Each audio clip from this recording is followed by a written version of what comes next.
Hi, I'm Lisa Mitchell-Bennett. Welcome back to Healthy Steps to Weight Loss. We're here again with Sal Garza, who's a certified exercise physiologist. Welcome, Sal. Thank you. This week we're going to be talking about the benefits of physical activity and how to get started.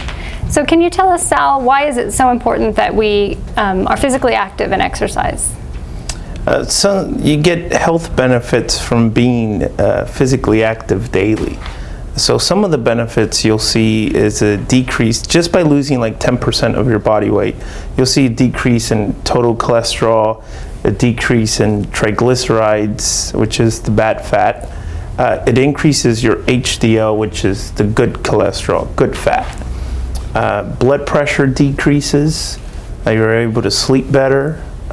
It reduces some cancers. There's a lot of health benefits you get from being physically active. There's a lot of health research that proves it nowadays. Do you have any examples of folks who you work with, some of your clients who've been able to realize some of those health benefits when they have gone from being inactive to physically active?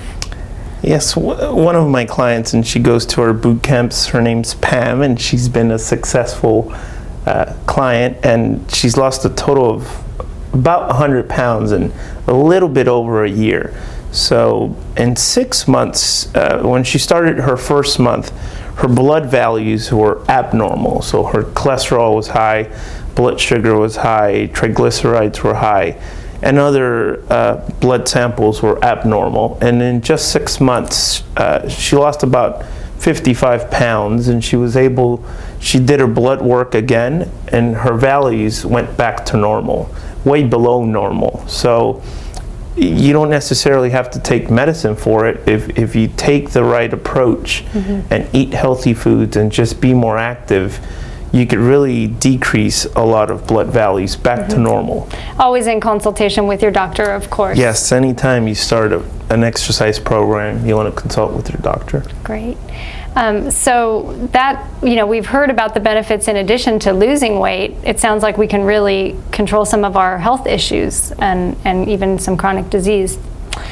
So what if we are not exercising right now, or we've exercised in the past, but it's been a while? What's kind of the first thing? How do we get started? How you start exercising is you want to do a total body movement to begin with. So maybe like walk around one lap just to warm up.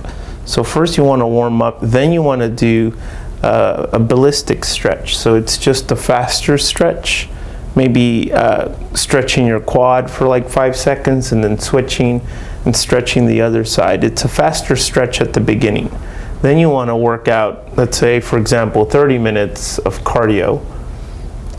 Then you want to end up with a cool down. So cardio is like walking or so jogging. If you're power walking or jogging, then you want to cool down and slow the movement for like 5 minutes. Then you want to stretch out. Towards the end is when you want to do what's called a more static stretch, where you reach forward, try to touch your toe, and you want to hold it for 15 to 30 seconds. Okay, so the goal is sort of a 30-minute workout, but I think you talked about last week how we can start in increments of 10 minutes if we're just getting started and kind of build up to the 30 minutes? Yes, just build up to it. You could start, you don't always want to start at a high level, like exercising for an hour if you've never exercised.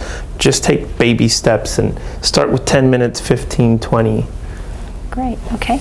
And are there some considerations about what we should wear? I mean, do we have to go out and buy expensive workout clothes, or what do you need to get going, to get started exercising? You don't need expensive clothes or brand name clothing, as long as it allows a good range of motion on all your joints. That's the clothing you would want. So a t-shirt and some shorts to allow range of motion of your knees, hip joint, shoulder joint is good clothing.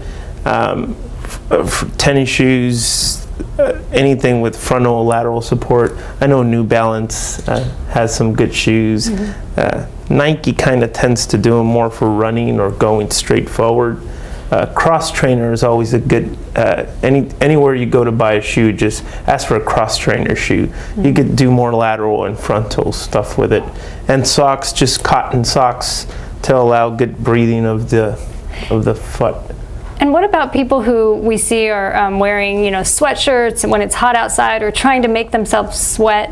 Should we be wearing warm clothes or cool clothes, or what's your take on temperature? Some people have worn like plastic bags underneath their clothing or plastic suits. So the idea of their thinking is, if I sweat more, I'll lose more weight. And that's false. The reason why your body sweats is so you raise the heat temperature of your body, and your body sweats to cool it down. So if you prevent it from cooling down by wearing plastic bags, you could have a heat stroke. And in a lot of cases, people die from heat strokes. So always stay hydrated, drink a lot of water. Sweating is a good thing. So if you don't sweat, it just means that you're dehydrated and you need to intake more water.